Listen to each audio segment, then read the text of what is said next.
స్వధర్మం తెలిస్తే రెడ్లు అడిగినరు వాటా ఎంత అని. అప్పుడు రెడ్లకి చెప్పిండు అనమాట కేసీఆర్, మేమున్నది 4 కొంపల రాజ్యాన్ని మీరే ఎలుకోరాదండి అన్నాడు. అట్లా రెడ్లకి ఇచ్చేసిండు రాజ్యం, బడ్జెట్, మంత్రులు, ఎమ్మెల్యేలు, బ్యూరోక్రసీ మొత్తం 5 ఒప్పచెప్పిండు. ముస్లింలకి ఒప్పచెప్పిండు. శూద్రులకి ఏమిచ్చిండు? శూన్య హస్తాలు ఇచ్చిండు. ఈడబ్ల్యూఎస్ రిజర్వేషన్ని అమలు చేసిండు. దాన్ని కొనసాగించిండు రేవంత్ రెడ్డి. ఇప్పుడేమంటున్నాం మనం? 30%, ఎస్సీలకు 20%, జనాభా 17.5 కాదు 20% ఉన్న జనాన్ని 2.5-3% తగ్గించారు కుట్ర చేసి. ఇది 20కి పెరగొద్దు. ఇక్కడ కట్ చేసిండు. ఎస్టీలకు 10% కావాలి, ఎస్సీలకు 20% కావాలి, బీసీలకు 50% కావాలి, 10% రిలీజియన్ మైనారిటీస్ కావాలి, మొత్తం 90% రిజర్వేషన్స్ మనం దేశం ముందు ప్రతిపాదించి ఒక చట్టం తెచ్చుకుంటే ఈడబ్ల్యూసీ 10%ని 10% బందఖానలోనే బంధించి బయటికి రాకుండా చేస్తాం. అందులోనే సావును.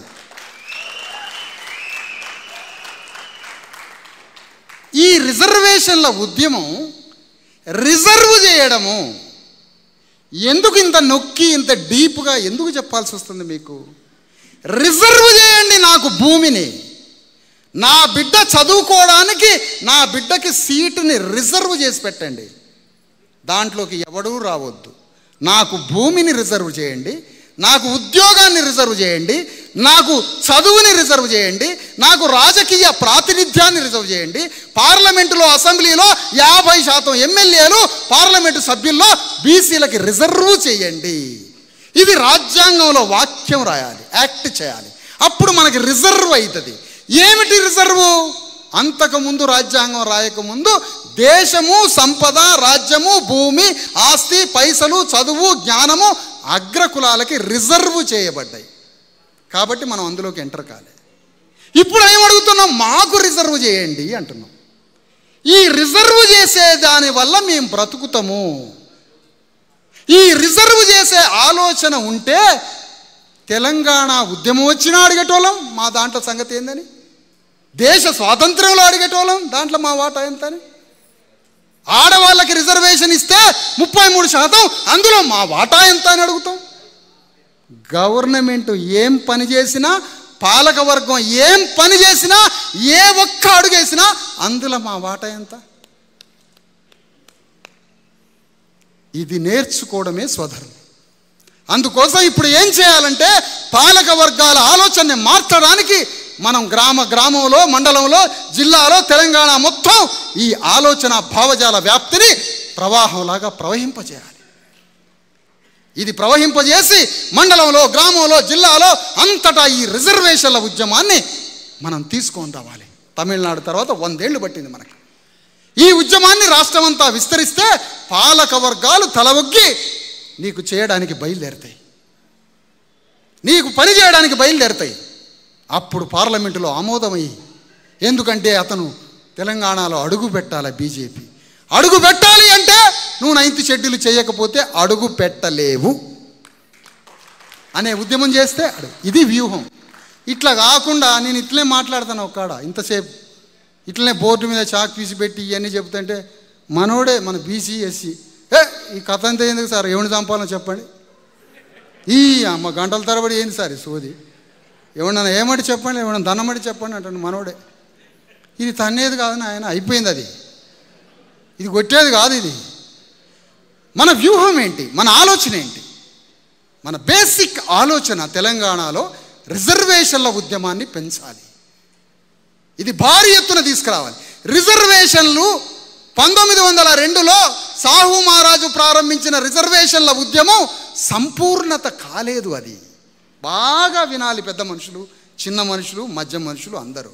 రిజర్వేషన్ల ఉద్యమం 1902లో ప్రారంభమై ఇవాళ 2025 120 సంవత్సరాలు దాటింది.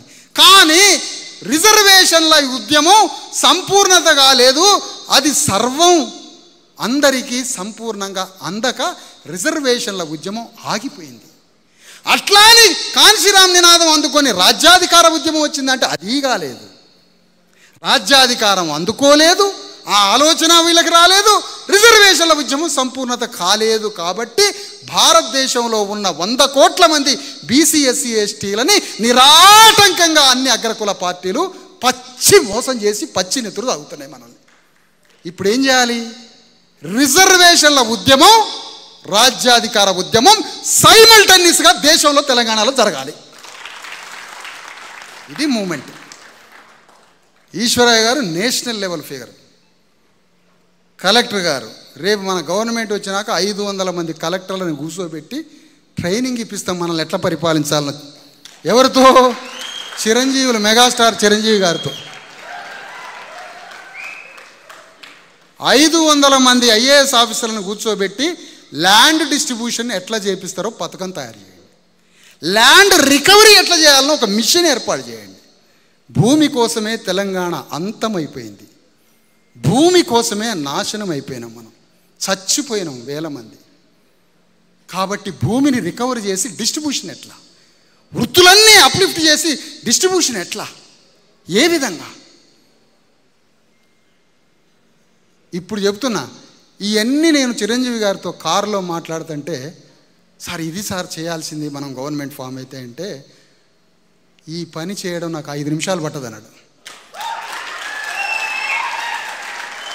500 మంది కలెక్టర్లను కూర్చోబెట్టి ఒక డైరెక్షన్ ఇచ్చి ఎట్లా అది చేయాలనో నాకెందుకు తెలియదు, ఇచ్చి పడేస్తా ట్రైనింగ్ అని చెప్పేసి. అమ్మని అమ్మ గట్టినే పట్టుకున్నారా నేను అనుకున్నా. నాకు దొరకాల్సినోడు దొరికింది. నేను ఇవన్నీ ఆలోచిస్తుంటే నాకు ఎట్లా?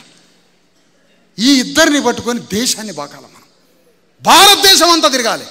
తెలంగాణలో రిజర్వేషన్ల ఉద్యమాన్ని ఒక విప్లవంగా లేపి రిజర్వేషన్ అనే ఆలోచన సాహు మహారాజ్, అంబేద్కర్, జ్యోతిరావు ఫూలే యొక్క రిజర్వేషన్ల ఉద్యమాన్ని భారతదేశం మొత్తం విస్తరించి 100 కోట్ల మందికి ఈ దేశ సంపదలో, రాజ్యంలో, జ్ఞానంలో, భూమిలో డిస్ట్రిబ్యూషన్ చేసే ఉద్యమం బయలుదేరాలి. తెలంగాణలో ఆదర్శం చేస్తూ దేశమంతా విస్తరించాలి. ఇదే మనం ఈ దేశానికి, తెలంగాణకి ఇచ్చే బహుమానం. ఇంత పెద్ద పని ఉంది. ఎందుకు?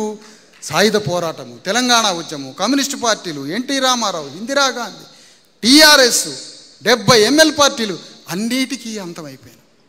మేము గుండెలలో పెట్టుకుంటాం బాస్. రెడ్లు, వెలమలు, బ్రాహ్మణులు ఎవడన్నా త్యాగం చేసి మీరు జీవితాన్ని అర్పితం చేస్తే మా గుండెలలో పెట్టుకుంటాం. ఇంకా మీ కులవోళ్ళే పెట్టుకోరు, మేమే ఏడుస్తాం మీకోసం. మీ కులవాడు ఎవడు పెట్టుకోడు అసలు. ఊళ్ళో దొరగారు చస్తే మేము పోదేనాం, వాడు బాగా తింటాడు వాళ్ళ ఇంట్లో. వాళ్ళు ఏడవరు. వాళ్ళ ఇంట్లో పీనికెళ్తే వాళ్ళు ఏడవరు.